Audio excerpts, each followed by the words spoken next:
we are ready to begin here. Okay, great. So, well, I thank the organizers in Mario's person for letting us organize this session in this nice event. So the first speaker is Jamerson Bezerra from Universidade de Lisboa, and he will talk about geometric bounds for the regularity of the Lyapunov exponents of random products of matrices. So please, Jamerson, 15 minutes. Thank you very much, Pedro, and thank you, the organizers, for this lovely event. I hope that this should be a model for the next ones. So let me share my screen. So this is the title of this talk. I hope that you can see.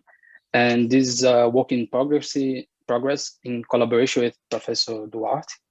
And let me first introduce the setting of the problem. Allow me to first fix a probability vector, let's say P,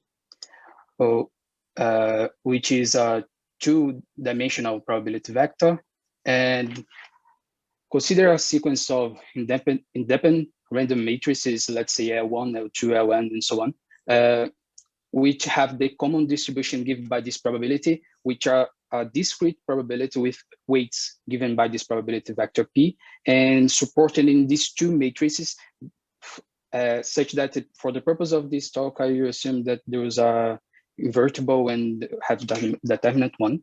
So that's the sequence of IID. And when you have such a sequence of random matrices, you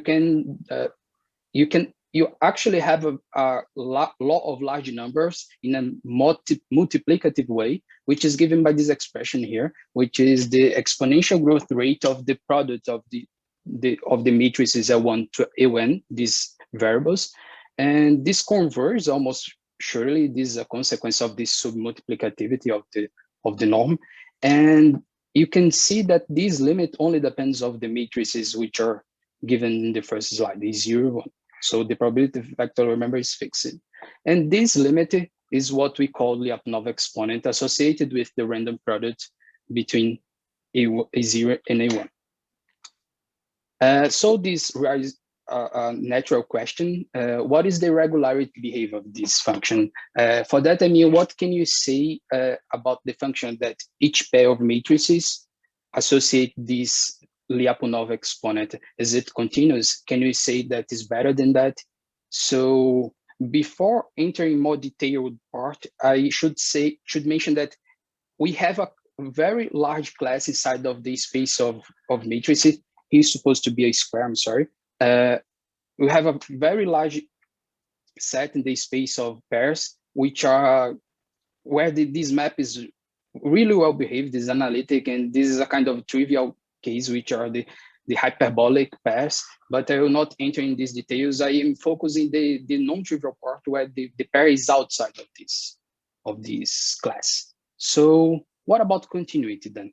So the first result that I should mention is the Bocca-Viana result, which was proved in 2010.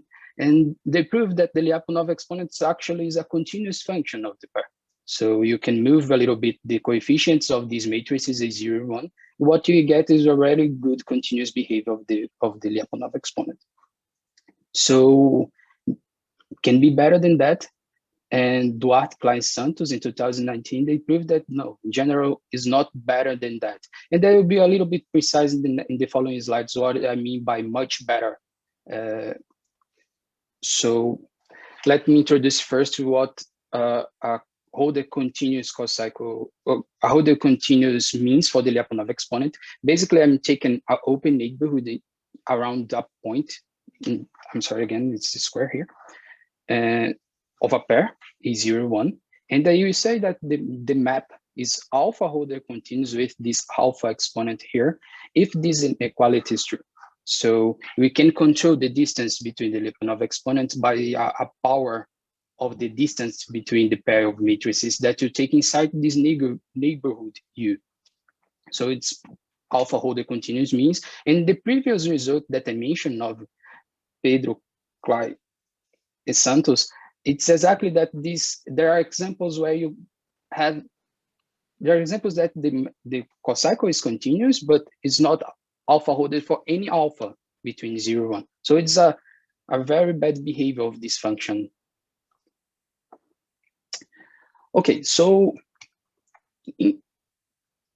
to find very good classes, let me first introduce this notion, which is a generic notion of which is strong irreducibility. My purpose is to find a very good class where you can prove, for example, that in this class we have hold the continuity of the Lyapunov exponent. So strongly irreducible for the semi-group of A0 and A1 means that you can find one-dimensional directions, let's say V1, Vk, a finitely number of one-dimensional directions in the plane, which is invariant by the action of the semi-group. So basically, this draw explain this in a better visual way. So you have here these two one-dimensional lines, and the action of the semi-group preserve these lines. Okay. So in this strong irreducible, which is a generic case outside of the hyperbolic ones, what are the results in this case? So the first result, which is a positive result, is about the Holder continuity of in a neighborhood of A01 if you assume that the value of the Lyapunov exponent in this point is positive. In other words, if the Lyapunov exponent of the A01 is positive, then there exists an alpha between 0 and 1 such that the Lyapunov exponent function is Holder continuous in a whole neighborhood of A01.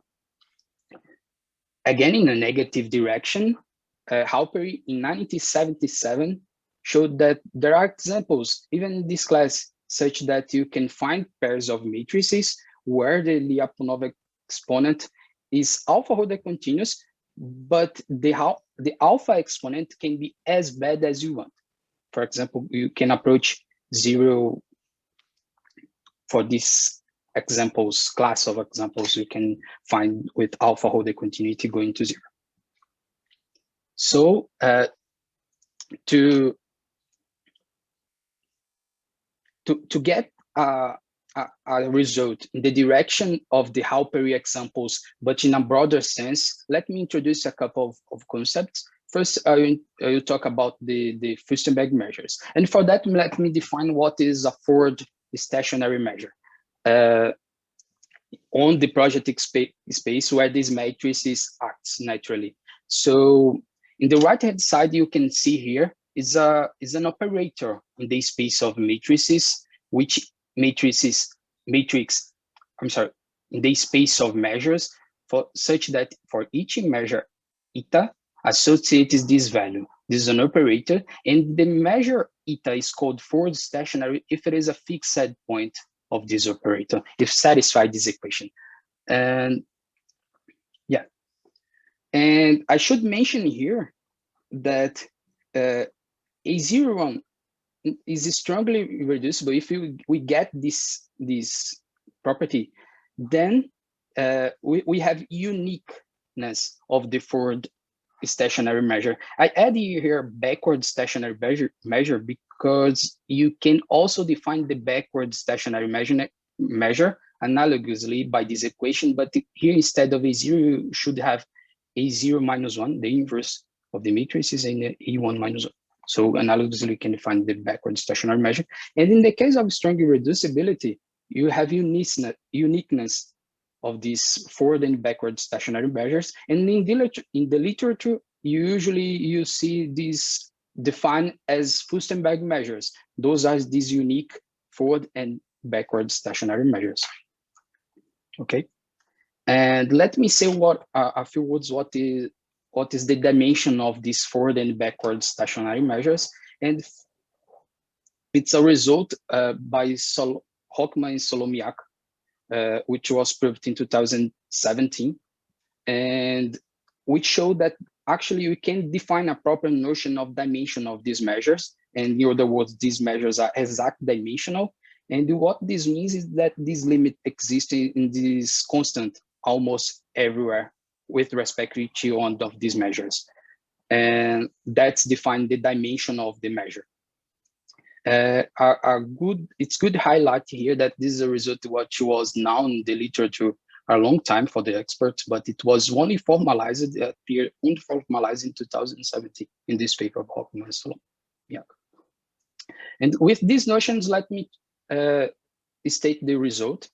So let A01 a pair of invertible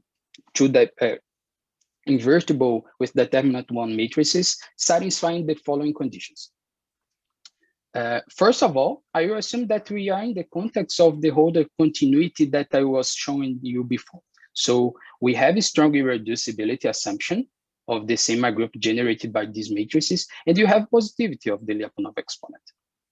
So, but I'm adding an extra assumption here just to avoid it's a generic assumption outside of the hyperbolic ones. And what I want is exactly to avoid the trivial situation where you have uniformly hyperbolic cocycles.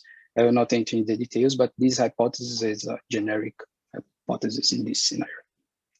And the result is that if you have this pair of matrices satisfying these three conditions, then if alpha is a number larger than this sum of the dimension of the forward Furstenberg measure and the backwards Furstenberg measure, then lambda is not alpha Holder continuous in this pair A01. If you remember, this is exactly a result in the direction of the Halperi examples, but which a much broader class of matrices. So it's you can say that this quantity is a geometric upper bound for the regularity of the Lyapunov exponent. Okay, so this is a dynamical systems section. So let me introduce what is the dynamical model behind the scenes of such a result. So let's first define the dynamics. So the dynamics is basically the shift map in the space of bilateral infinite sequence 0, 1, with the symbol 0, none, and it's a shift map.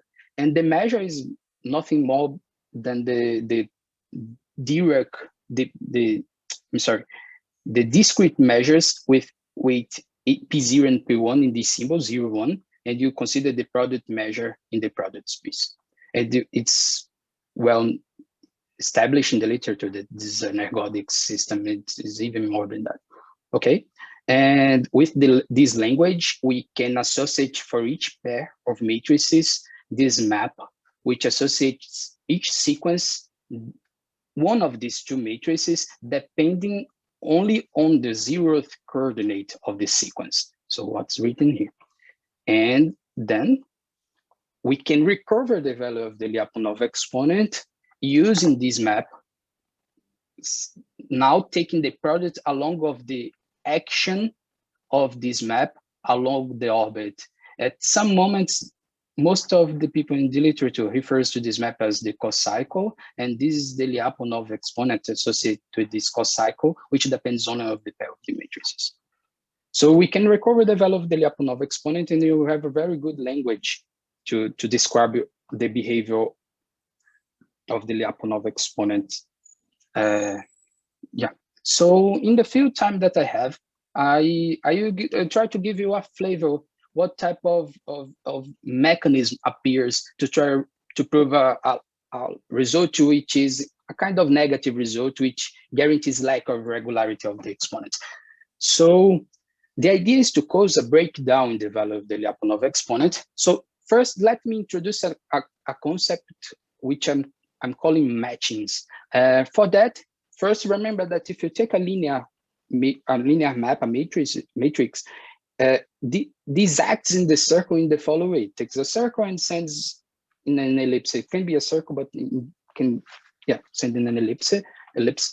And let's assume that you have that the most expanding direction of A, let's say that direction is sending this one, it sends exactly in the most contracting direction of the following map, B.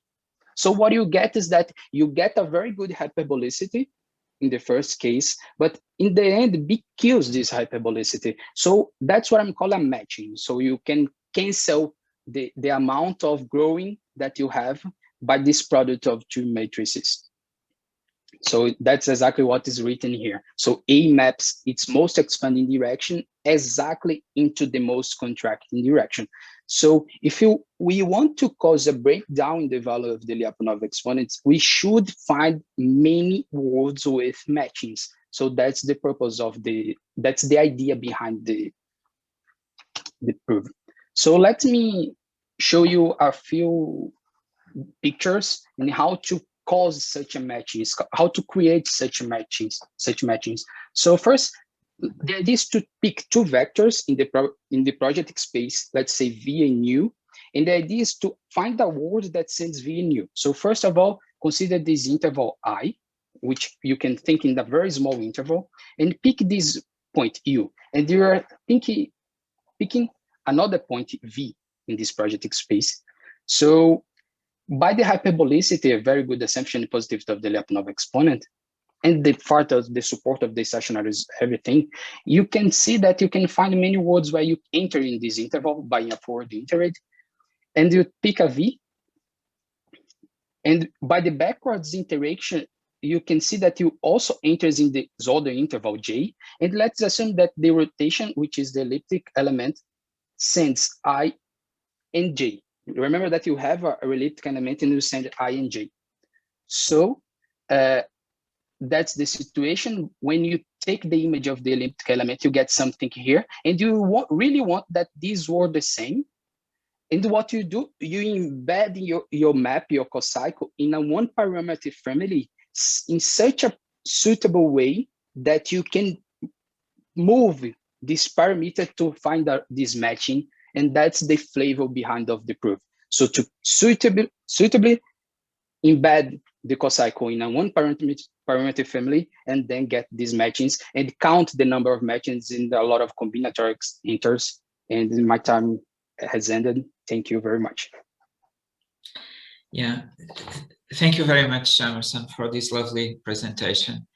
I don't know, we have time maybe for a quick question.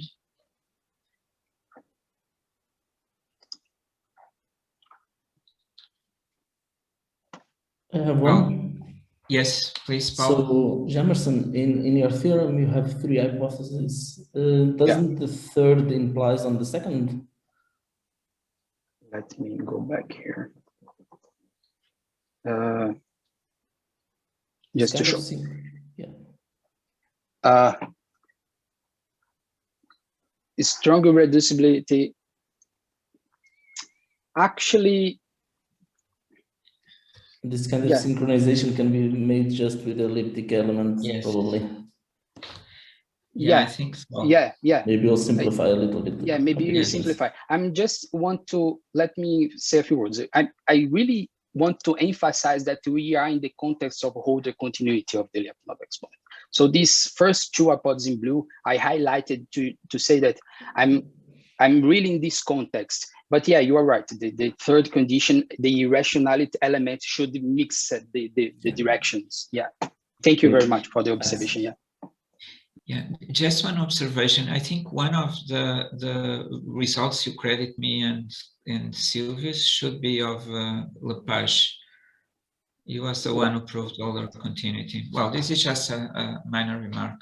So thank you very much. Thank you so much, Emerson. Thank you. Jason, can you share? Let me see. Is Ewar already here? Not yet. Yes. I think he's in the Ewar, I cannot see you. Okay. Okay, so maybe we can start. So next speaker is Jason Atnip from the University of New South Wales in Sydney. And he's going to talk about thermodynamical formalism for random piecewise expanding open dynamical systems. So thank you very much, Jason. So please, you can start. All right. Thank you, Pedro. Thank you for the introduction and the invitation. Before I start, I should say that Everything I'm going to talk about today is joint work with Gary Froyland, Cecilia Gonzalez-Tachman, and Sandra Vianti. Okay. And now, before we start on with random systems, let me give you a simple deterministic example. So let's take the map 3x mod 1 on the unit interval. And what we want to do is we want to poke a hole in our phase space. Okay, so let's take the hole to just be the middle third interval from 1/3 to 2/3. And then, the Birkhoff-Ergodic theorem tells us that almost every point is eventually going to land in the hole. That is, its trajectory will eventually land in the hole. So there are maybe two questions you can ask about this. So one, at what rate does mass escape through this hole? And two, what is the size of the surviving set? Well, we know it has Lebesgue measure 0, but maybe what are the finer geometric properties? So here, for this deterministic example, our surviving set is just the usual Cantor middle third set, which we of course know has Hausdorff dimension log 2 over log 3. And you can prove that the escape rate is going to be log 3 minus log 2. Now, we want to look at the same sort of questions, but for random interval maps. So what that means is we're going to take a base probability space omega, and on omega we're going to put a ergodic invertible map sigma, which preserves our base probability m.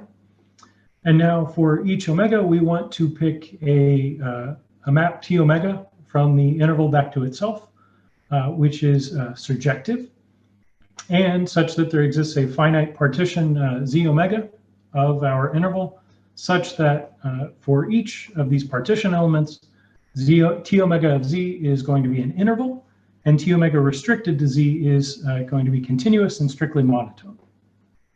Okay. Now, our main tool will be the transfer operator. So let's define that. So first we define our Birkhoff sum, SNT, along our random orbit. And then I'm going to take a general potential phi omega c to just be a bounded variation.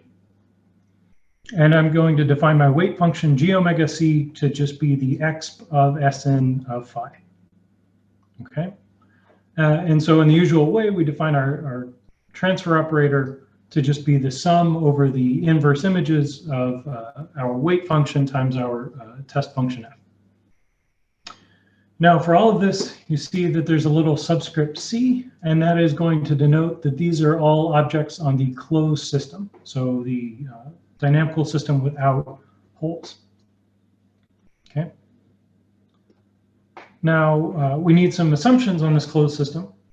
So we'll assume that there exists a closed conformal measure nu omega c that satisfies this equivariance property along our cocycle. And we'll assume that our multiplier lambda omega c is going to be log integrable.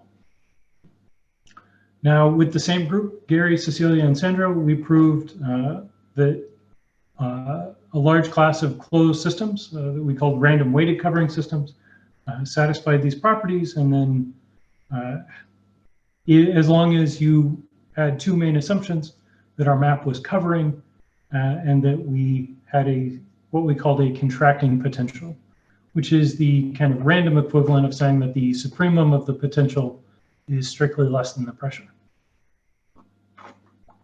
Now, maybe I should advertise that recently we have another paper where we were able to remove the covering assumption, but in place of what we called a strongly contracting potential, where we're able to treat non-transitive maps or non-covering maps. Okay, but that's for another talk. Now, that's everything we need to know about the closed system. Let's talk about holes. So for each omega, we'll take a subset h omega of our interval, which has positive closed conformal measure. And we can define the nth level survivor set. This x omega n is just going to be all of the points in the interval whose orbit does not land inside a hole for the first n steps. Okay. So naturally, we can define the entire survivor set on the omega fiber to just be the intersection of all of these x omega n's. All right. And so now, finally, we'll define our main tool, our open transfer operator, L omega, which will just be our closed operator, but where we multiply on the inside by the indicator function on the complement of the hole. What this does is kill off all of the points in the hole before we push forward. Okay. So now, before we keep going too long, let's get a specific class of examples in mind. So for this talk, you can think about beta transformations. And here, we will require this no short branches assumption that we have up here at the top in order to make our closed system behave well. But what this means is, say, fix some uniform in omega delta, some small delta positive, and then for every omega, we'll make sure that our beta omegas are picked in the interval from k plus delta to k plus 1 for any integer k. Okay. And now, so our beta transformations are going to be the maps beta omega x mod 1, and we'll take geometric potentials, which in this case means, well, take some parameter little t, and we'll look at minus t log of the derivative. Okay. Now, assuming we have an appropriate amount of expansion, meaning we need, say, the integral of log of the floor of the betas to be greater than log 3 and finite, then our closed systems will be well behaved and satisfy all our assumptions we need on them. And finally, for the open systems, all we have to do is take the whole to be just that final branch, the branch containing 1, and all of our results will apply. So maybe that was a lot of words. Maybe a picture is better. This graph is just going to be a typical no short branches beta map that we're going to take, and we're always going to take that whole to be that just final last branch. Okay. Now, if you don't like beta transformations, that's fine. We can cover a lot of other classes of maps, say random non-uniformly expanding maps, a large class of random Lassaud-York maps, or like I mentioned earlier, random maps that are non-covering. Okay, and for all of these, we can pick the whole to be pretty much anywhere in the interval. The example I gave where I specifically picked the whole to be the partition element containing 1 was just to satisfy our assumptions pretty easily. Okay, so those are our examples. Now, how do we get to them or get to our results? The first thing we want to do is find a conformal measure for our open system. What you might, or what is maybe typically done and what we did in the closed setting was we used a fixed point theorem. We used the Schauder-Tikhonov fixed point theorem on a appropriately defined operator, and that gave us our conformal measure. But that tactic doesn't work too well in the open setting. So what we do instead is we take a page from Liverani, Sassal, and Vayanti, or Liverani and Mondeschamps, where they define this, where we define this capital lambda omega functional to be a limit of this infimum of ratio of transfer operators. Okay, this capital lambda has a lot of the properties of a conformal measure, all the ones that we would like to see. But what I will say is at the time that we define this, we don't know that capital lambda is linear. Through our cone contraction that we'll prove later, we're able to show that lambda is in fact linear and in fact equivalent to a non-atomic Borel probability measure, that this lambda is in fact the conformal measure supported on the surviving set that we want, but we don't know that at this time. Okay. So now, let's do this real quick. We need to talk about partitions. So I'm going to let Z omega n be the partition of monotonicity for my map T omega n. And subcollections of this Z omega n, I'm going to let Z omega star be all of the partition elements which are contained in the n-1 level survivor set, and all of the Z omega Fs be those intervals which are full branches. Okay. Now I'll say that two elements of Z omega star are contiguous if they are either contiguous in the usual sense in that they share a common boundary point, or if they are connected, or if they are rather separated by a connected component of the pullback of the whole. Okay. Now, with these partitions, we can state our main assumptions, or rather a simplified version of our main assumptions, at least for this talk. So let's let zeta omega n be the maximum number of contiguous non-full intervals. And so our main assumptions will be that, well, A, we need at least one full branch. And that we need the number of connected components for the whole to be log integrable over the base. So this is just saying that, well, you can think about the whole being a single interval, but on each fiber, it could be a different finite union of intervals. Okay. Now this Q1 prime assumption, this is what is kind of the open version of our random contracting potential assumption. So like I said earlier, this is somehow saying something about like the supremum of the potential is less than the pressure in the deterministic setting, but it's less than the pressure by, say, some amount concerning the number of contiguous bad or non-full intervals. Okay, so if we have all of this, then we're able to prove a Lasota-York inequality for our normalized transfer operator, where here we're normalizing by the quantity rho omega, which we define to be capital lambda of L omega of 1. And now, using this Lasota-York inequality, we hope to, or we're going to use the Birkhoff-Cohn technique. So let's at least describe what that is. So the idea is we take a convex cone, meaning that we satisfy these first four properties.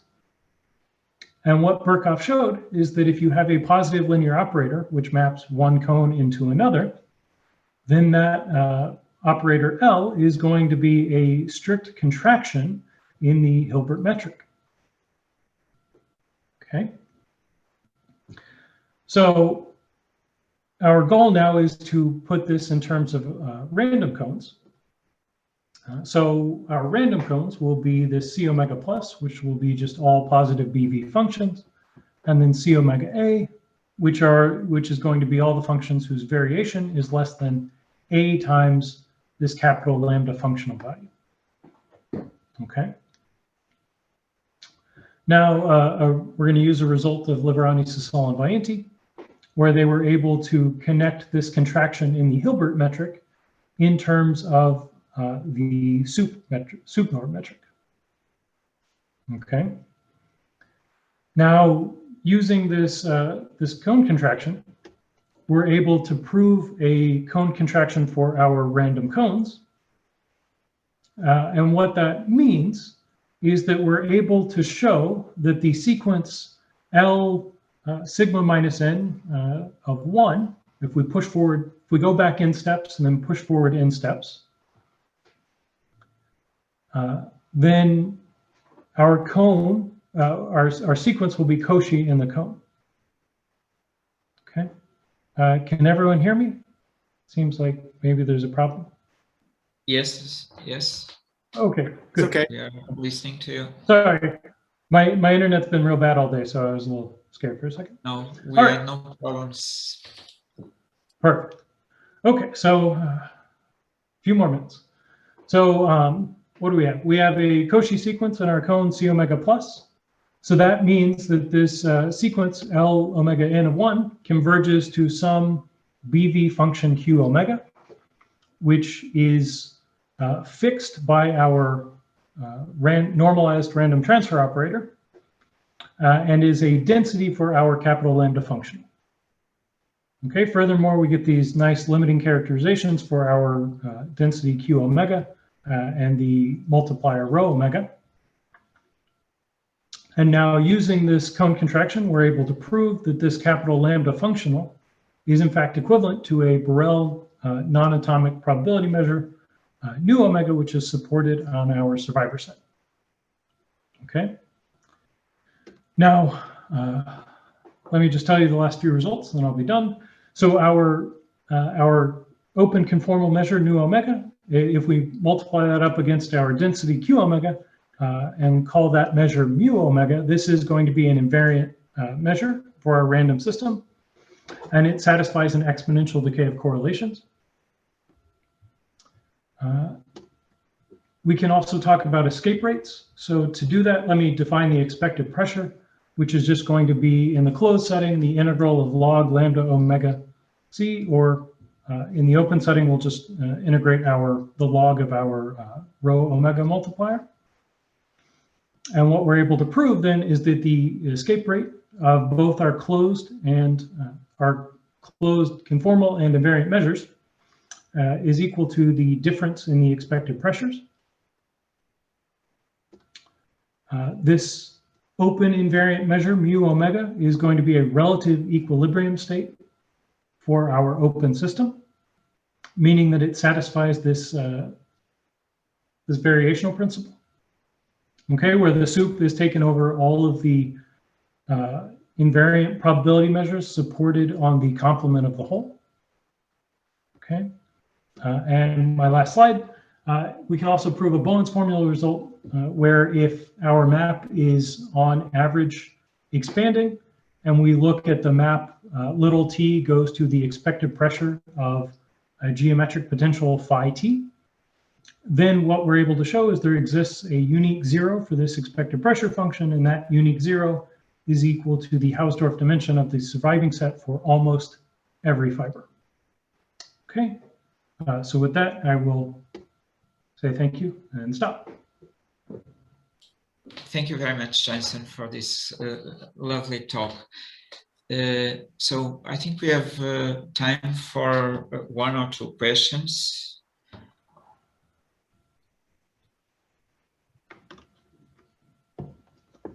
So, well, I have a curiosity. So I was thinking of, I've been working mostly with linear cocycles. Working with linear cocycles, you have operators which are very much like the transfer operators. Right. Actually, they are the adjoint. So usually instead of having piecewise expanding, we have contracting. So we look at actions in the projective and the actions are, but I think the abstract results behind should be exactly the same. So I wonder if these techniques could be applied there, where the alls could, so in general, the projective action is not always contractive. There are regions where you can have expansion. So I wonder if taking goals that remove this contracting behavior, this expanding behavior, so that you always have contraction, you could apply the same kind of technology to. This would give some information about that could be related with the dynamics of the. I guess in general, you could try to do the same when you have a system which is not always expanding or piecewise expanding. You could make alls on the region that you don't have expansion, and then try to get information about the system with alls, so that you then get some kind of information about the original system. Well, this is rather a comment more than a but anyway, I would so, and also could you apply this to in higher dimensions? So the results you mentioned in the beginning seem to me directed for piecewise expanding maps, one-dimensional, but I guess this holds for higher dimensions as well. Right. So right now, these are all results for one dimension. And I guess I should say that for all of this talk, we were thinking about maybe large holes, where the hole could be kind of any size. There's also, we have a paper that hopefully will come out very soon, where if you're willing to look at only small holes, you can use a perturbative approach like the Keller-Liverani 99 perturbation theory that allows you to look at very small holes, and we're able to get, well, if your closed system has all of the nice properties that you want, if it has a spectral gap property, then the small perturbations should also have the spectral gap property, is the idea. And so for these big hole systems, we can only do this in one dimension right now. The goal is to eventually get to higher dimensions. But if you're willing to only look at small holes and use a perturbation approach, you can apply this to higher dimensions. Okay, thank you very much, Jason. So more questions? Let me just check the... Yes. So in higher dimension, the replacement of the Hausdorff dimension of the survival set would be, and which kind of dimension do you have a guess? Is it box counting or? No, well, I mean, if it was continuous, I would expect that you'd still get like a Bowen's formula type result. I don't see why you wouldn't get results for the Hausdorff dimension. You mentioned if it is conformal. Yes, if it's conformal. Yeah, conformal, yes. But if it's not conformal, then probably it has another interpretation in terms of a different dimension. But Hausdorff dimension is quite subtle. Right, exactly. I glossed over that last slide very quickly, but we have a lot of assumptions to get our Hausdorff dimension result.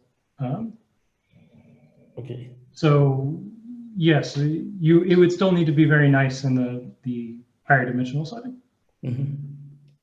Nice, thanks. Okay, thank you again, Jason. And so welcome to the meeting, Eor. I hope I pronounce your name correctly. Yeah. Hello, nice meeting you. If not, I apologize. So if you can share your screen. Yeah, just with your presentation. So next speaker is Eor Afuta from Ohio State University, and he will be speaking about the Berry-Essen theorem for random dynamical systems.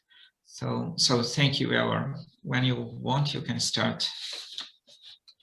Just arrange my screen.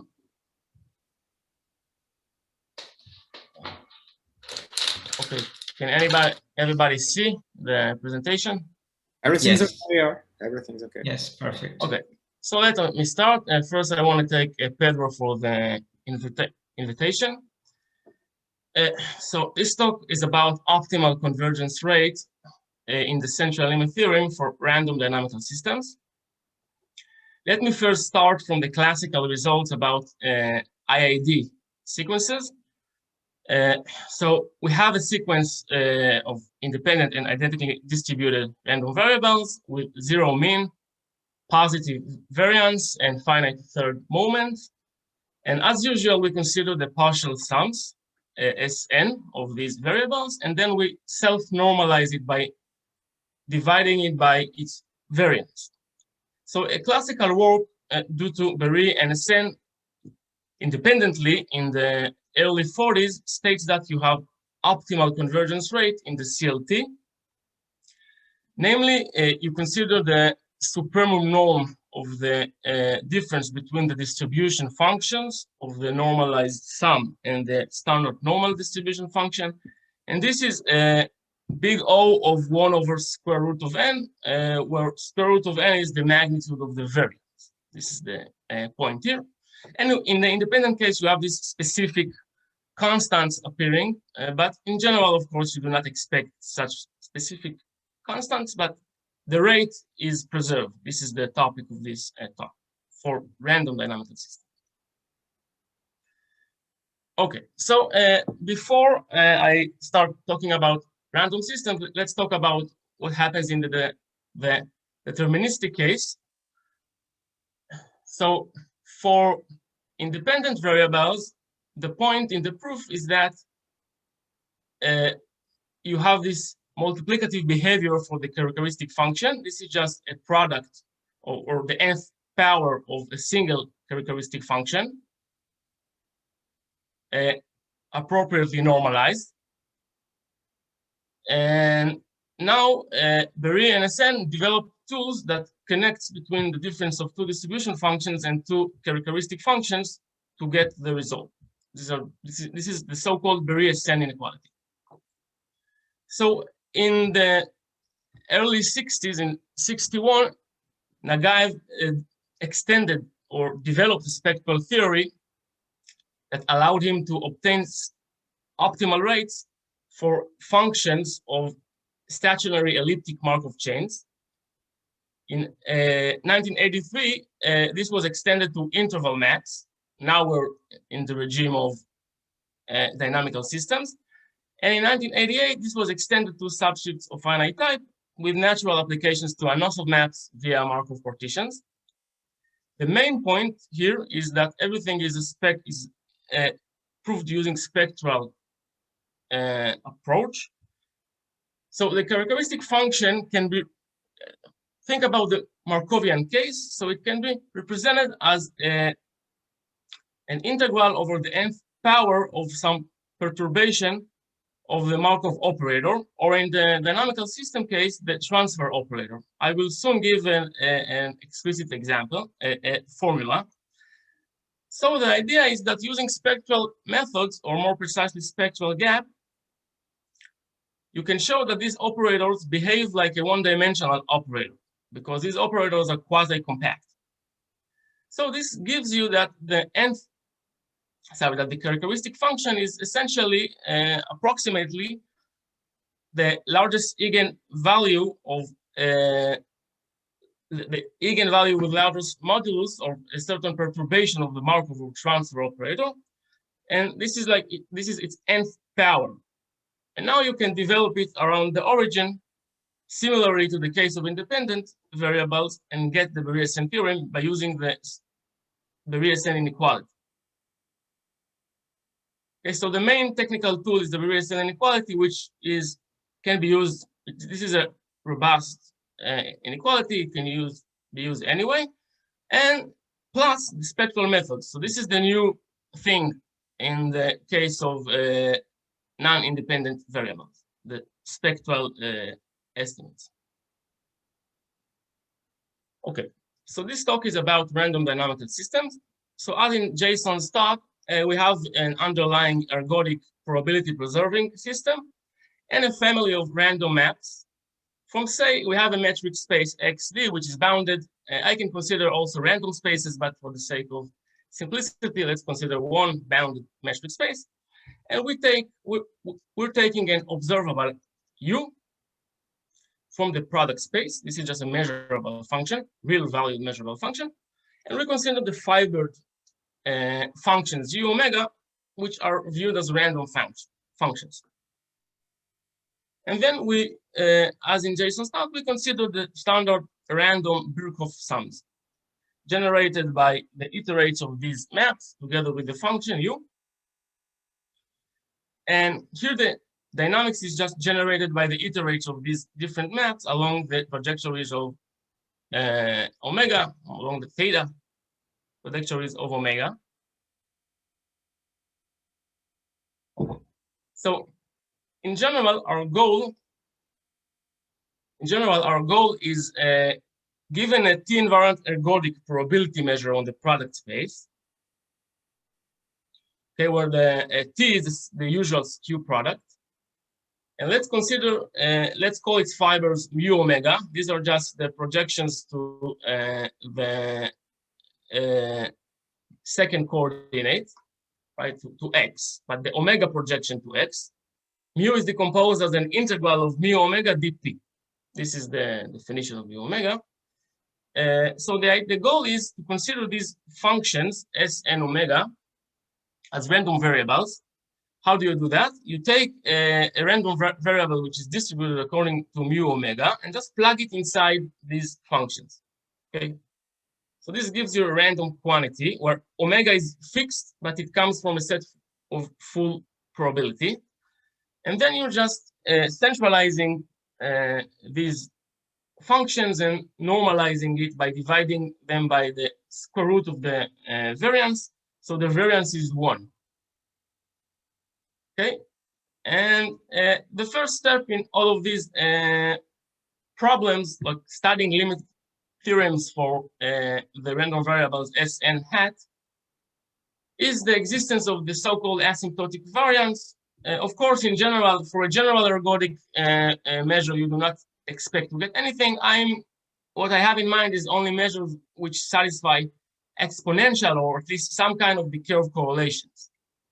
So the system, the random dynamical system is mixing, not the skew product, but only on the fibers. It's mixing sufficiently fast. So first result of this sort is together with Yuri Kiefer from 2019. And I will soon give you the precise axioms of the maps specified here, but let's just state the result. So T omega here is an expanding map. Okay, these are expanding maps uniformly in omega. In the sense, so not the uniformly part, but the type of maps considered are similar to the one considered by Mayer-Skorolsky and Urbanski in their lecture notes from, I think, 2014, if I'm not mistaken, 2015. U omega here is the Hilder continuous function uniformly in omega. Mu omega is a random Gibbs measure. Okay, it satisfies a certain Gibbs property, but in a random sense, and it is also an equilibrium state. And we, for the sake of simplicity, we just centralized U omega. Then the result is quite simple. We have optimal convergence rate. This is the main result. If you consider these random variables for the uniformly expanding maps considered by Mayer, Urbanski, and Skorolsky, you get optimal convergence rate. And just a remark, a side remark, this follows from general results, so I do not consider this as a result of mine, but sigma square vanishes if and only if you admit a coboundary representation with respect to the skew product and the measure mu. Okay, for these Gibbs measures. Okay. And see that we have time, so maybe someone could have asked me about why aren't I normalizing by square root of n, as in the independent case? Why am I considering only the self-normalized case? So this is quite easy to explain. The idea is that after doing some computations, you see that at least in order to apply spectral, the Beria-Sen inequality, you need to handle the convergence rate of this limit sigma squared. But this limit is essentially reduced to a certain ergodic average. Okay, the limit of a certain ergodic average. So this is reduced to the convergence rate in the Birkhoff ergodic theorem for certain type of functions, where these functions are very, very general. So it's highly unlikely that you can get in general convergence rates in these ergodic theorems. However, if you consider a mixing base space, together with additional assumptions, of course, and some type of dependence of all the system on these, for instance, you can consider just a Bernoulli shift, and then you can consider everything that the situation where everything depends only on the first coordinate or something like that, then you can get convergence rates in these ergodic theorems. This is not trivial because then you have to handle certain quantities and you have to approximate, but it's possible to do that under the right assumptions, and then you can get almost optimal convergence rate. You have this factor of ln n, which for practical uses, it's really optimal, but in theoretical sense, this becomes, at least what I know how to prove, not optimal, but close to. Okay, so now I will give you the definition of the maps. The first simplest example, just you can consider, the most simple example would be like something like T omega x is M omega x mode 1 for some bounded sequence. And more sophisticated examples would be random subsheets of finite type, but with bounded number of symbols. This is where the uniform expansion comes into play, that you have to take a bounded number of symbols. You can consider random expanding interval maps, uniformly expanding, or smooth expanding maps uniformly over some compact Riemannian manifold. And in general, what you need is these assumptions, some kind of uniform openness for the system. Second axiom is just the uniform expansion, some kind of measurability. And this is important, the covering property, the topological exactness, it tells you that this measures mu omega would actually be, at least in some models like subsheet of finite type, would be the unique equilibrium states. And in the conformal case, when you have an underlying, let's say, Lebesgue measure and the transfer operators are conformal, then this would give you that mu omega is the unique absolutely continuous equivariant measure. Namely, mu is an T invariant measure, and mu omegas on the fibers are absolutely continuous with respect to the reference measure, which is Lebesgue in most cases, and bounded up. Actually, they are bounded below and above, and all sort of these things. So without that topological exactness, in general, you do not expect to have limit theorems because the space can be decomposed into a few parts. On each part, the system is mixing, but in general, the system will not be mixing. There could be a few invariant measures, absolutely continuous equivariant measures. Okay, so do I have more than a few minutes, or what's your schedule? Yeah, you can extend a couple of minutes if you wish. Okay, so let's just now indicate a few other situations where we obtain optimal convergence rate. The first one is together with Gajivicic. Now we still consider uniformly random expanding maps in the sense of Bouzy. These are the so-called random Lasorda-York maps, but now in this setup, this is the conformal case where the transfer operators, they preserve the Lebesgue measure, and then you can consider the U omega to be a discontinuous function, but with uniformly bounded variation. Mu omega is the unique absolutely continuous equivariant measure. So you also obtain optimal rates in this case, and also where T omegas are Anosov maps in a neighborhood of 1 given Anosov map, and U omegas are uniformly smooth. And third, I want to skip to go to the part about the proof, but third situation is just random Young towers with applications to expand non-uniformly expanding or hyperbolic maps. Okay. So this is the additional models, and I will just 1 minute about the proof. So the proof, well, Eventually, what you prove is a random Reuel-Perron-Frobenius theorem for the underlying complex transfer operators, not the real ones, but the complexification of these operators. And well, this comes into play because the first step is to express the characteristic function of the underlying sum as certain integral over iterates of certain random operators.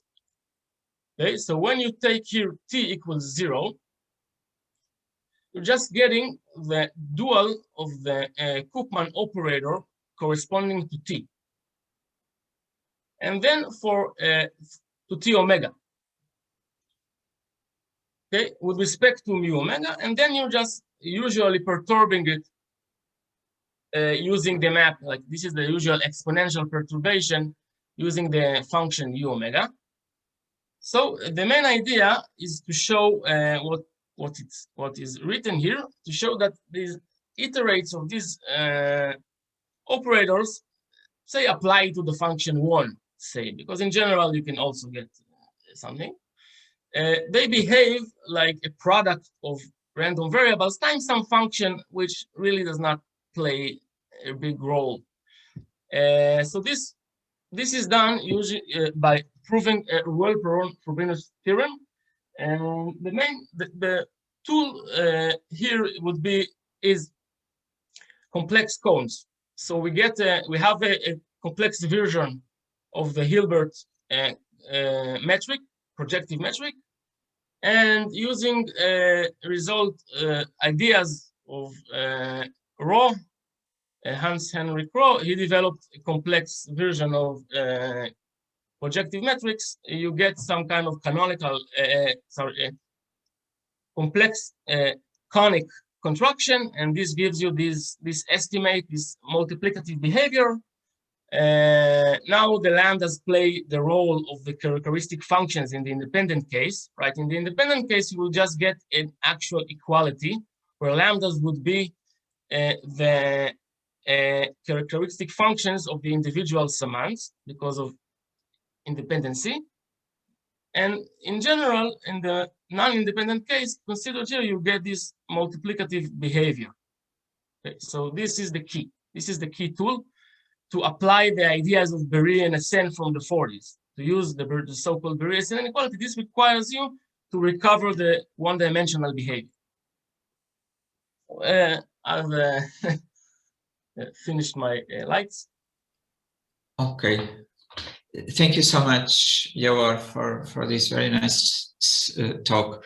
We are a bit late, but I think we could have one quick question. So,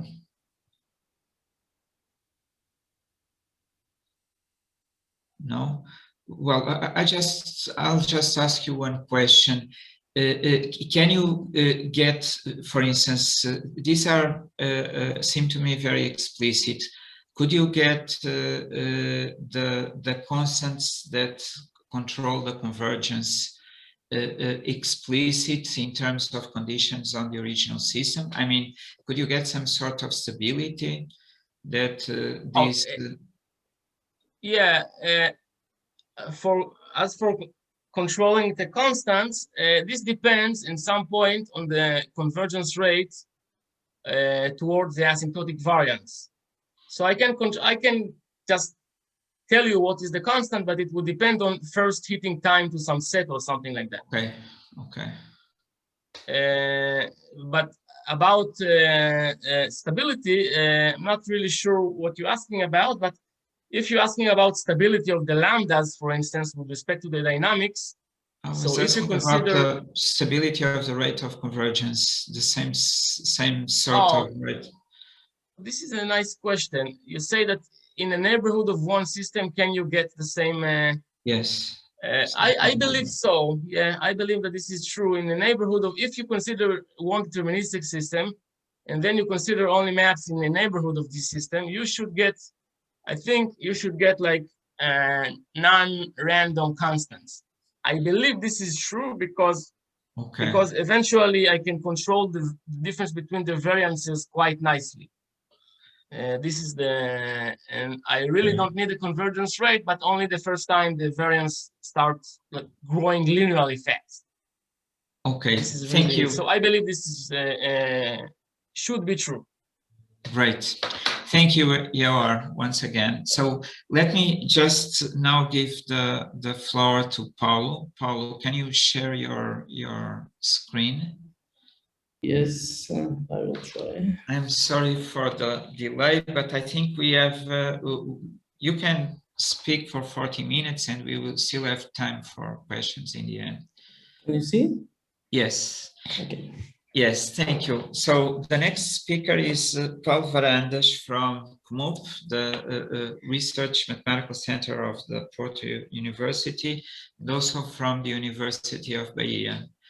And he will talk about thermodynamical formalism of random transformations, recent progress.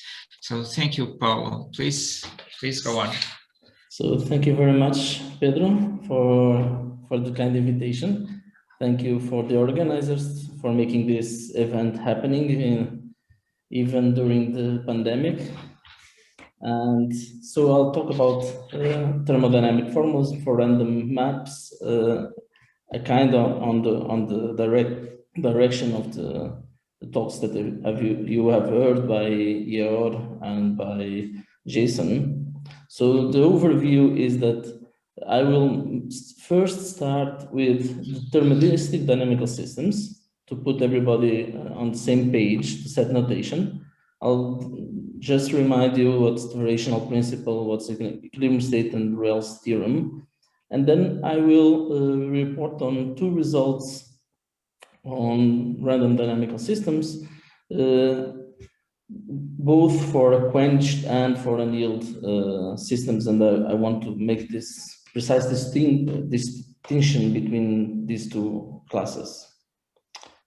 So in this first part, just set M as a compact metric space and F a continuous self-map, and phi is a continuous map from onto the reals, which is I will call just potential, and topological pressure. This idea imported from statistical mechanics by pioneer works of Sinai, Ruel, and Bowen, it can be expressed like the exponential growth rate of a partition function. And where this partition function just says the following, you just look at how many orbits you have up to time n, which can be the epsilon distinguished by the dynamics. This gives you a collection of sets E, which are called n epsilon separated, and to each of these points, you weight them with the potential so you consider E to the potential phi along the orbit of these points. So this, if you prefer, in special cases, this partition function can be just the weighted version of periodic points of pseudo orbits, whatever. And if you haven't heard about that, just you can stick at the variational principle as your definition. So the topological pressure in this context is the supremum of the free energies, which are just sum of the entropy of an F-invariant probability plus the space average. And then equilibrium state is precisely a measure that attains this supremum. So it's a measure which realizes the supremum here. So the general questions are the following. What can you say about equilibrium states? So do they exist? Under which generality they do exist? If they exist, are there finitely many ones? Well, any convex combination of equilibrium states is also an equilibrium state. So you should ask if there are finitely many ergodic ones. If you have fast mixing properties, if you have limit theorems, and you are just talking to us about some nice various inequalities, and if these are stable under perturbations, or if they describe some kind of geometric features of the dynamics, And for instance, describing the house of dimension of limit sets and our escape rates, and this is also what Jason has been told us just in the previous talk. Okay, so let me recall the basic statement, kind of guideline for this talk, and it's Ruel's theorem. Ruel's theorem talks about Ruel expanding maps. What is a Ruel expanding map? Is a map which expands distances by a factor of, say, sigma larger than 1 when points are close. Of course, this 2x mod 1 is such an example, because if points are close by, then they are twice, the image has twice the distance between the points. Of course, if points are in different domains of injectivity, then this property may fail drastically.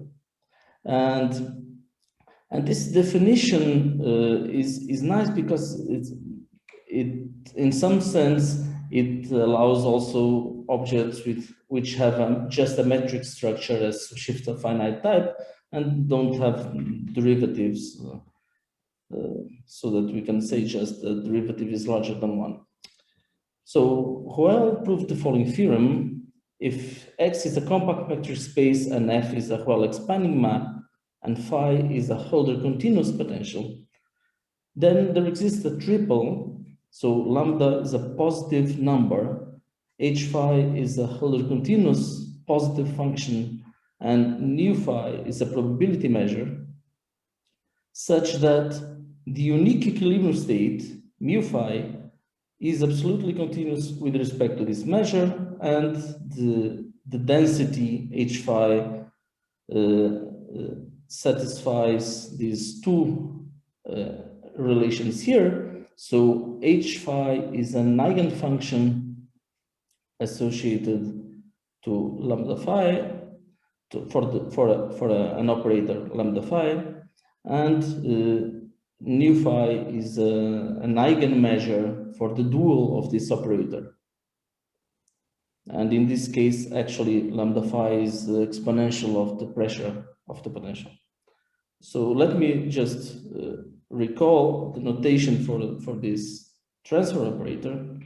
So the transfer operator that I'm thinking here is the transfer operator acting from the Banach space of continuous functions on X, and it's defined just by this expression here, which if we normalized, what we have here is a sum over the inverse of Jacobians of the measure nu phi.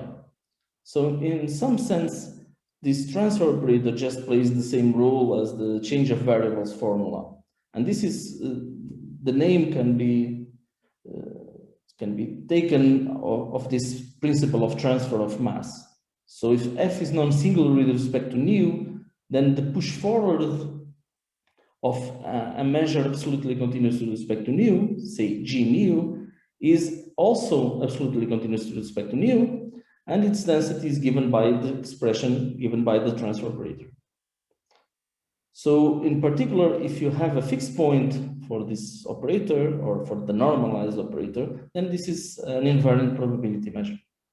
Okay, that's the way things go. And in some sense, looking at iterates of transfer operator is somehow related with push forwards of measures absolutely continuous with respect to a fixed reference measure. Let me just give you a glimpse of this theorem just to introduce some concepts.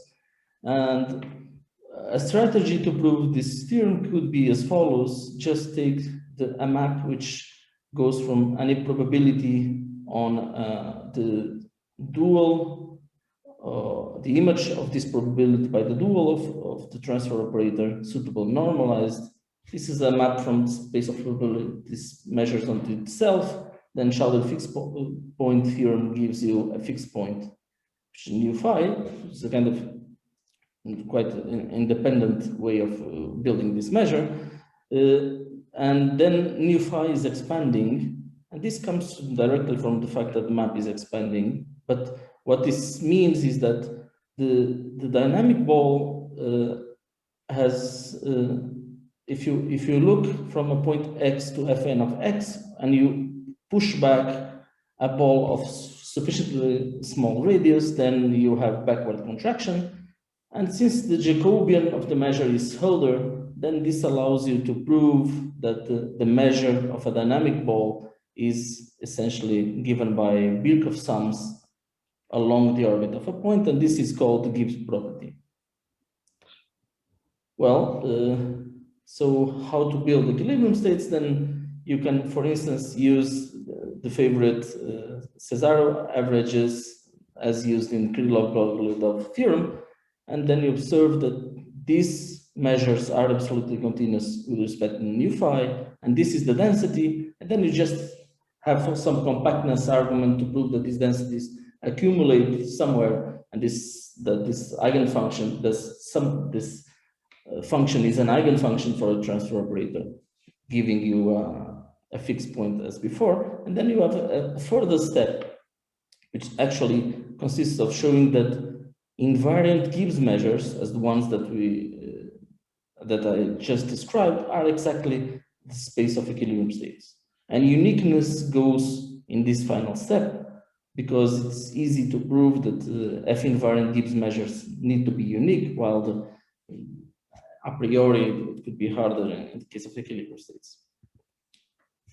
Well, a different approach, much more related to Jason's talk, is, for instance, just to select lambda as the spectral radius of the transfer operator, and to prove that the transfer operator has a spectral gap, either by Birkhoff-Kuhn methods or Lizotte-York inequalities. And the picture is essentially that you have an isolated leading eigenvalue. The remaining of the spectrum is inside of a disk of this radius. And if you look at the space of functions, you have a leading eigenfunction which generates a one-dimensional subspace, and there is some kind of kernel, which are functions which have zero mean with respect to the conformal measure, where you have uniform contraction of the transfer operator, and this leads to exponential decay of correlations. Well, in the random case, we cannot just reproduce this because we have a concatenation of transfer operators, as you have seen in the previous talks. So, but the final remark is what happens beyond compactness and uniform hyperbolicity. And if you think about the lack of compactness, so Sarig proved that there can occur different kind of phenomena. Either there exists conformal, either then does not exist a conformal measure, or it exists and this conformal measure is conservative, but you have some kind of integrability or lack of integrability condition. So the full result in Wells' theorem doesn't go without any assumptions. And actually, as a sum up of these results by Maldwin, Urbanski, and Sarig, you do know when this full theorem holds, and this full Well theorem holds if and only if when you take your subshift, your countable Markov shift, if you have a property of big images and big pre-images. So meaning that there are some finite number of states which are accessible by any other path within a finite amount of time. If you don't like much of these countable Markov shifts, you can think about this simple example, Manville-Pomot map, also known as Liverani-Sosolva-Enti, where the derivative here is 1 at 0, but it's larger than 1 elsewhere. And if you want to build, for instance, measures absolutely continuous with respect to Lebesgue, you just induce in this second interval 1/2 to 1, and you obtain a full branch, piecewise expanding Markov map. And then you have to relate this original map with the induced one. And what happens is that depending on the integrability of the return time, so if you start here, you have a point which starts in this 1/2 1, it is mapped in this, sorry, a point which is in this interval 1/2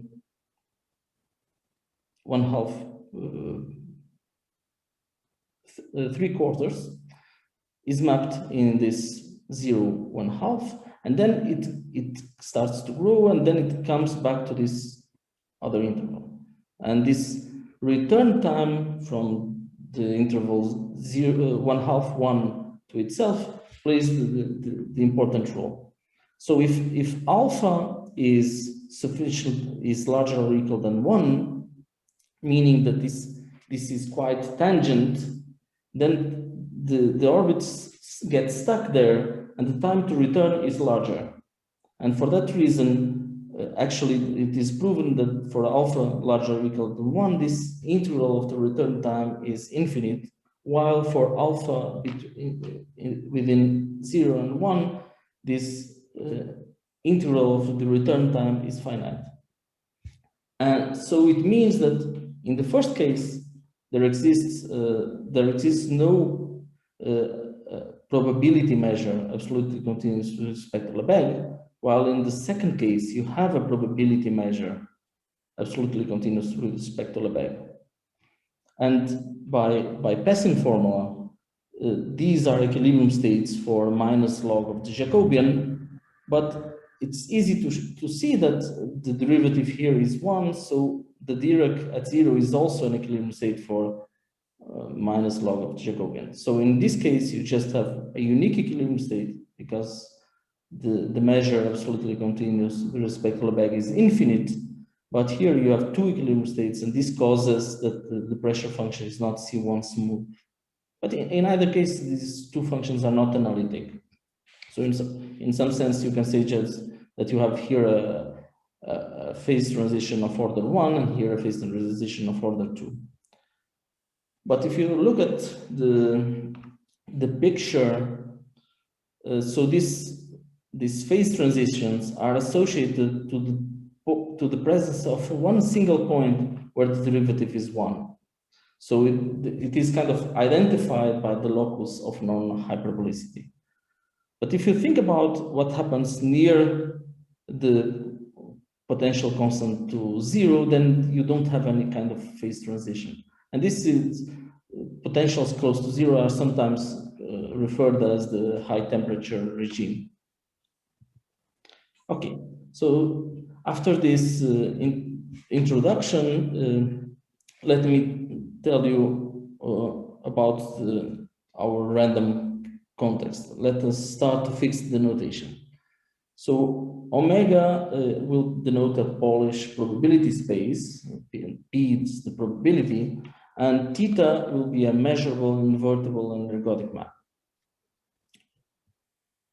And we'll make compositions of a family F omega, which act on a compact metric space. And the random compositions are just, as you have seen, compositions driven by this randomness theta. So F theta, F omega, F theta omega, and so on.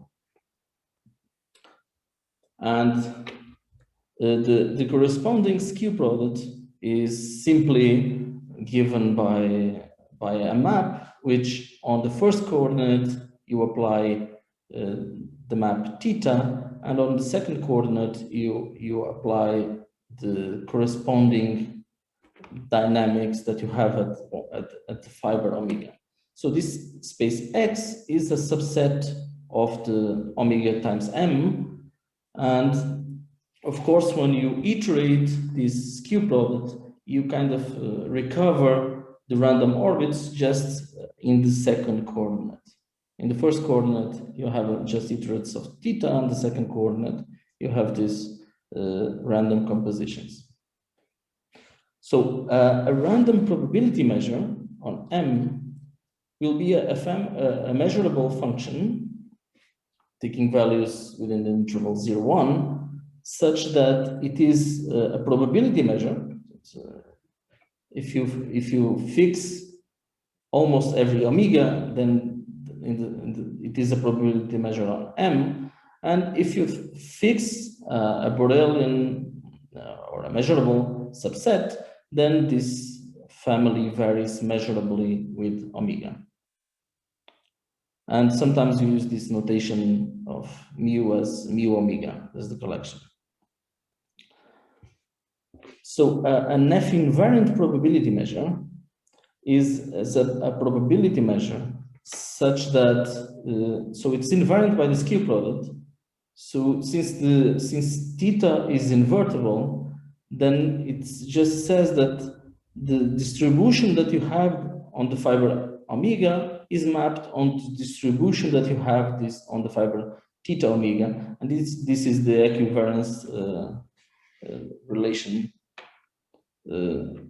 on the probability measures. So given a probability measure invariant by the skew product, there are two kinds of probability measures.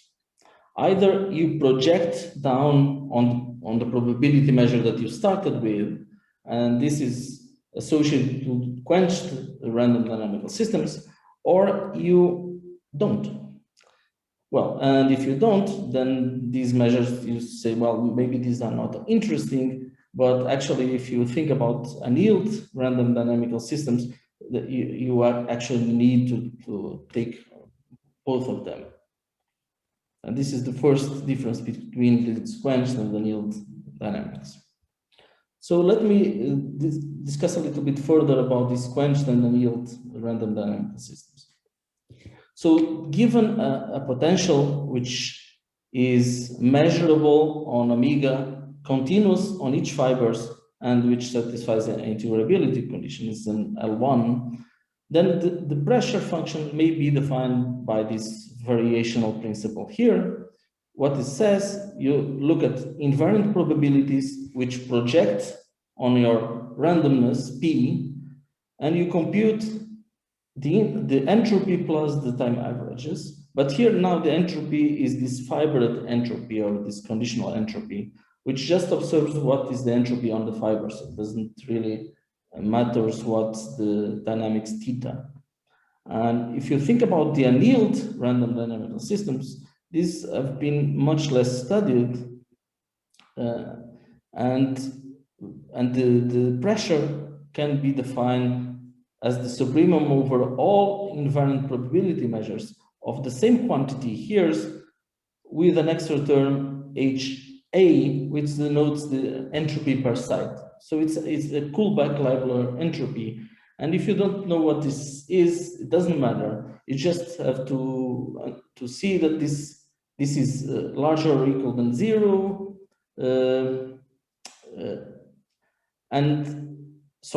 That this is larger or equal than 0 for some probabilities, and for that reason, this annealed pressure is larger or equal than the quenched pressure. In the case of quenched dynamical systems, as you heard before, we are interested in compositions of transfer operators along the orbits of almost every omega, and you have an expected pressure, which is the average of this log of lambda omega as the ones that you heard. And in the annealed case, you actually have just for every n, you have an operator an, which is the average of the ln omega overall possible paths. And the expected pressure, so if this was a single operator, then the expected pressure would be log of the spectral radius. But if not, then you can just define what is the natural motion as log of spectral radius, and is this limb soup here. So the quenched thermodynamic formula is harder than the annealed one, because if you think about theta being the shift and P being a Bernoulli measure, then this AN is, and if you define A as this integral, as this average operator, then AN is just an iterate of a single operator, and you can use spectral theory. Well, I want to be a kind of devil's advocate So I'm also claiming that the annealed thermodynamic formalism is harder than the quenched one, because if you have a shift and you have a general probability measure, these operators don't even concatenate. So you cannot compose them, they don't give the same thing. So in some sense, these are different objects, and I think they should be looked at as different. So let me give you a toy model just to exemplify the previous slide. So imagine that G is a free semigroup generated by a pair of homeomorphisms, T1 and T2, and they have a random walk P on it. Or if you prefer, you endow the shift with a Bernoulli measure. Let F be a random dynamical system generated by T1 and T2. So it's locally constant on cylinders. And you take the potential phi constant to 0. So the pressure function, the quenched one, what observes is the following. You look at a path determined by omega, T1, T2, T3, sorry. The third map would be T1 again, so the fourth map would be T1 again. So you look at an infinite path and you see what's the topological entropy of this path, and then you average out over the semigroup. In the annealed context, what you do is that you look at balls of radius n, so these balls are defined in groups, but not in semigroups. In semigroups, the possible words which are concatenation of n words, and you look at, say, all possible 2 concatenations. You have these 4 maps here, and then you compute what should be the approximation of topological entropy for each of these ones, and then you integrate, and only then you make n tending to infinity. So these are the 2 images that I want you to bookkeep. So the 2 results that will be talking about are on sequential and annealed random dynamical systems, and this is a joint work with Manuel Stadelbauer from Federal University of Rio and Xuan Zhang from USP in São Paulo. And I will also talk about a second one with Manuel Stadelbauer and Shintaro Suzuki from Keio University on quenched random non-uniformly expanding maps. And random thermodynamical formalism in its wide aspects has been studied by many, many people. If you think your name should be here, please let me know. And actually, I was looking for the alphabet to complete the alphabet. I'm missing just very few names, and if your name is not here and it's completing my list, please let me know. It will be important for a further presentation of this work. So, what the first work, the second is the following. Take M, a compact metric space, and Fi, a finite collection of well expanding maps on M, and let phi I be Holder continuous potentials. Oh, sorry, here. So, what if you think about this sequential dynamical systems? We are going to take infinite paths in this semigroup. So what we can introduce is these operators. So for any finite word V, let of size n, let LV of n be the transfer operator which just does the same thing along this path V, and introduce a different operator which is normalized. So it has 2 words here, V and W, and what it does is the following. So first you iterate V over the constant function 1. So it's go along V and you use the constant function 1, and then you operate your function G, and only then you use the path in green corresponding to the other function W. And then you normalize by this Ln plus M over the all path of the constant function 1. So what does this do? There are 2 main features of these transfer operators. And the first one, it is normalized. Constant function 1 is mapped on the constant function 1. And the second one is that you can actually iterate these ones. So if you start, let's say that the bottom is the start and the up is the endings. If you start at V and then go up, use V, and then start in new V and go to W, is the same of starting with U and then using VW. So there's this nice co-cycle property. So the first theorem in this result with Manuel and Schwann is the following. For any finite word V, so if you fix this red part, and if you take an infinite word W, and if you start with any probability measure not on M, then you can use the dual of this operator acting on this measure, so it gives you measures. And you can take this limit, and this limit actually exists and is independent of mu naught. Actually, this was quite surprising at first, is that actually this sequence of measures, they vary Lipschitz continuously in the Wasserstein metric. And they have this kind of equivariance. So if you start with a probability measure which has no start, but on the ending, which starts from here and goes to the end, it is mapped by the transfer operator in the probability measure, which has a start V, and then you take the limit on W. So, and actually, there is a special factor on which we can identify this factor lambda as an integral expression. So that's this equivalence relation. And actually, it's nice that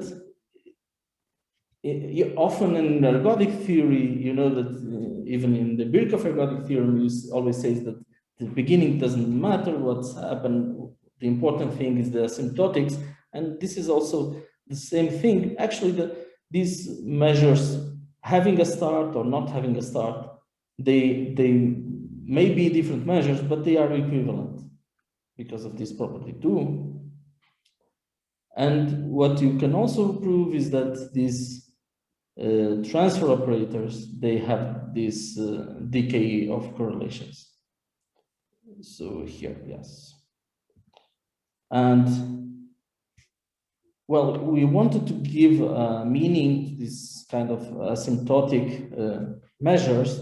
And what we realize is that if you have a periodic measure, if you have always a concatenation T1, T2, T1, T2, T1, T2, then these measures are classical equilibrium states. So what we are making is an extension of the classical notion of the equilibrium states. And let me just emphasize that here you don't have any assumption on omega. So I'm not claiming that omega is a typical point for the randomness. It's for every, and that's why I'm talking about sequential dynamical systems instead of saying this is a quenched result. From the annealed point of view, for these average operators, what we could prove is the following, that in the case of the shift, if you have a one-sided shift and P is an invariant probability, which has some regularity, and the regularity is just that the P composed with theta, P is absolutely continuous with respect to P composed with theta, and it has a Jacobian Hadon-Nikodym derivative, which is Hölder continuous. Then there is a probability measure M on the shift space, C beta positive constants and a Hölder function H, such that M is actually an equilibrium state for theta with respect to some potential.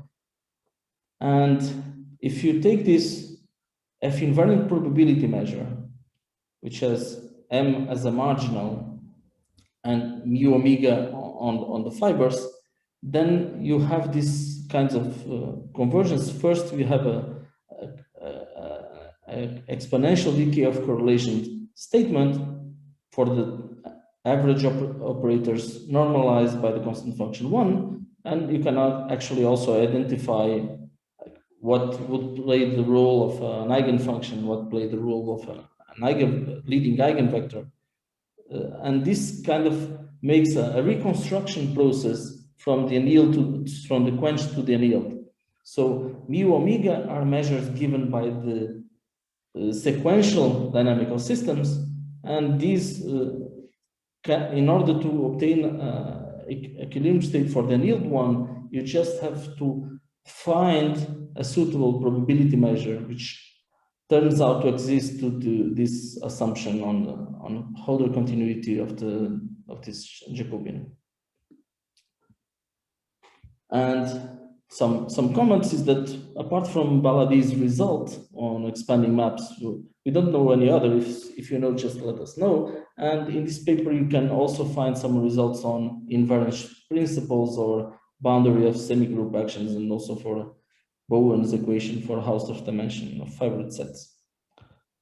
Well, I promised to talk also about this, to state the result about these non-uniformly expanding maps.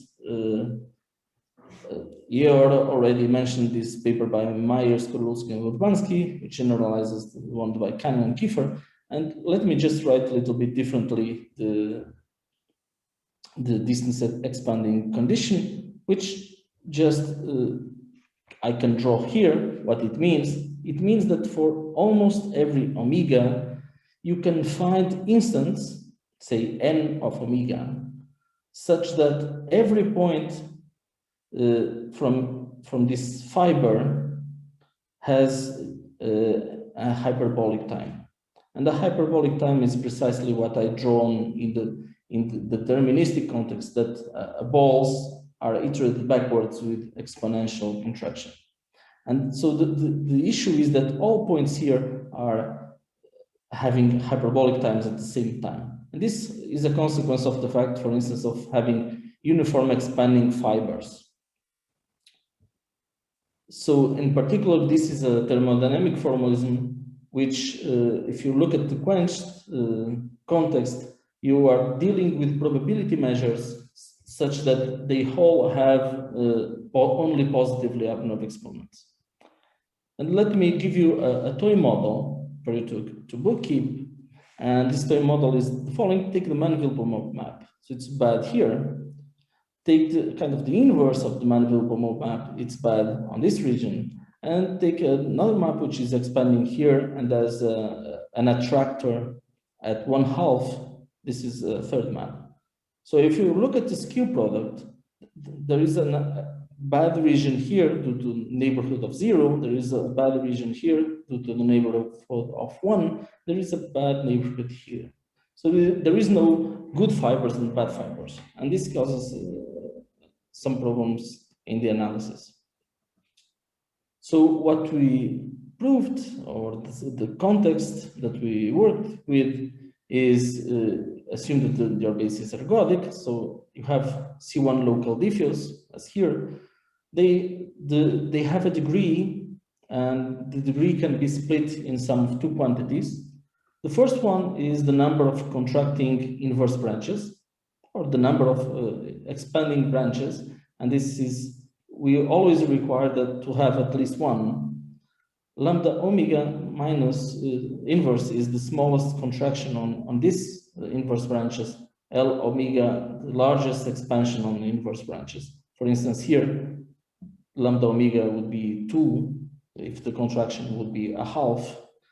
And what we assume is this average contraction property. So it means that if you look at combinatorially the amount of contraction times the number of the inverse branches that contract plus the amount of expansion, backward expansion, times the inverse branches of inverse branches that have expansion, and you average out, you have this. If the log of this is smaller than 0, then we are good. So this could be called kind of combinatorially expanding maps. So our result, and I will state just this one, is that if the random dynamical system is topologically mixing and you have a potential which satisfies this quantity, this relation is essentially something as Jason mentioned about this condition of soup minus then pressure in the random context. Then you have a Ruel type theorem. So you have these equivariant eigenfunctions, equivariant densities, and you can prove an exponential decay of correlations. And actually these measures are Gibbs measures. So I mentioned to you that in classical Ruel theorem, there is a part of operator theory and the part where you have to prove that equilibrium states are actually the F invariant Gibbs measures. And actually here we had to prove the same thing. We had to prove the first part, the first theorem is a theorem about spectral theory. And the second part, second theorem is a theorem which says that actually equilibrium states can only be attained by measures which have only positively harmonic exponents. And for that we needed Ladrapie-Young kind of formula for random dynamical systems that we couldn't find anywhere else. And I think it may be also interesting for the future. And well, I think my time is over. So if you want to download it, just you can see it with more time. Thank you very much.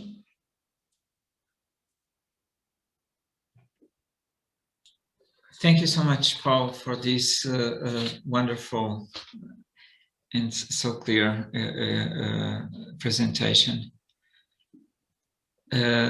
So I guess we have quite time for questions if someone wants to.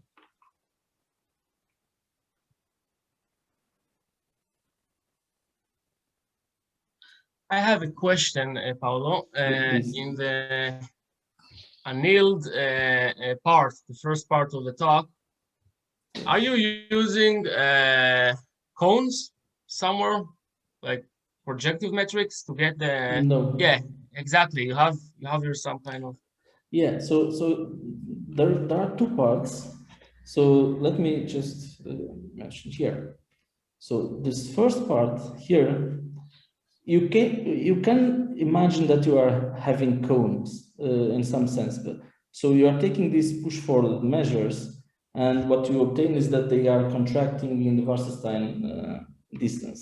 When you take so this forms a Cauchy sequence, and the argument for proving that it's a kind of approximation. You approximate any measure by Dirac measures, and for Dirac measures, these dual, they transform themselves in an expression which is a Lazotta-York inequality. So this can be thought about as a cone procedure. Yes. In the second part, so this here, so actually no. The answer is no. There is some kind of magic which. And that's hidden under the carpet, under this assumption that when you open up the expression for this operator, if you want to make it kind of informally, you just write here divide and multiply by the probability of theta n of v. So you get this term here with respect to an extra measure on its image.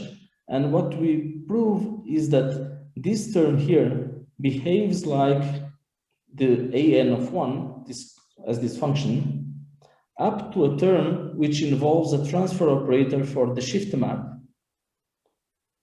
And this transfer operator for the shift map is a transfer operator which has two different quantities from the classical ones. The first one is this one. So here, as I mentioned, if it is exponential of this log, then it appears this quotient. That's what I'm trying to explain here.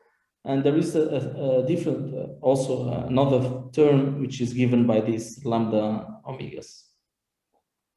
But at the end, so when you write this operator like that, you obtain a convergence of this quotient to something, and this something is identified by these fibered measures and this measure M, which comes from iterating this transfer operator just on the shift.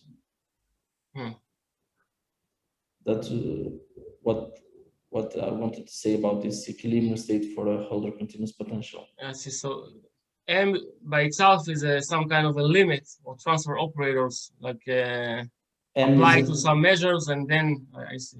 M is some kind of so the measure does not project down to the probability P, so you kind of see what is its displacement with respect to it, and then you iterate that, and it converges to a fixed point. Thank you. Thank you. Okay, there is a question by Lucas Villas-Boas.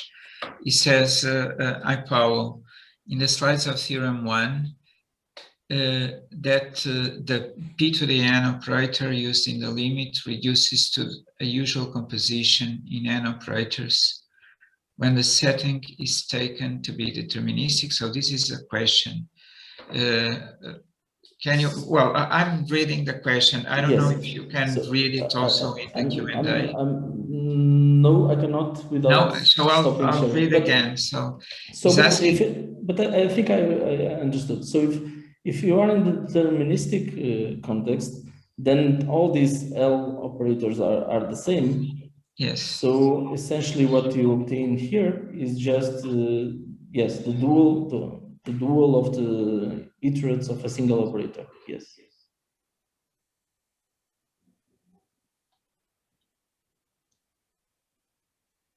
So I didn't finish, so let me just read the remaining. So he asked his question if in this setting this is taken to be deterministic, and then he continues, if not, how to interpret the deterministic statement. Thanks for the very nice talk. So, okay. So you don't have any interpretations. It kind of reduces to the same, with a kind of different aspect of having these LVs in the beginning, but I think this won't affect by anything what you're having. Okay. Yes, James. Please. Can I ask a question? Yes, please. Paulo, for your quench results? Yes.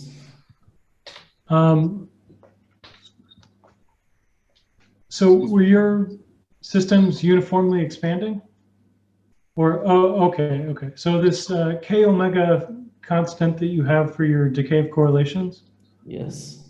Can you get that to be uniform in omega, or is this? No, because well, it depends. If I assume some kind of bounded degrees and uniform constants, so the answer is yes. But in general, since we don't assume this kind of boundedness of degree, they are just log integrable, things like those, then these constants, they also depend, as you mentioned earlier, on this kind of return times to good places where you have good cone contraction. So this time, this recurrence time is rather non-uniform. Okay, that's a good point. All right. Thanks. Thank you. Okay, Jamerson is also, do you want to ask a question, Jamerson? Yes. If you, it seems that in your setting, you have a non-locally constant type of random dynamics. If you assume that, for example, your sequence only depends on the zeroth coordinate, can you improve the rate of convergence, for example, in the quenched result, for example? Yes, so the answer is yes, and this is what Jason was just asking. So if you are given just a finite number of maps, yes. Yeah, thank you. Yeah, thank you. So I think I have to share the session by Mateus in 3 minutes. Yeah. So let's stop. Let's stop it here. Let us thank the speakers again, all 4 of them. Thank you very much. Thank the organizers as well. And let's stop here. Okay. Thank you. Thank you all. Bye. Bye. Bye.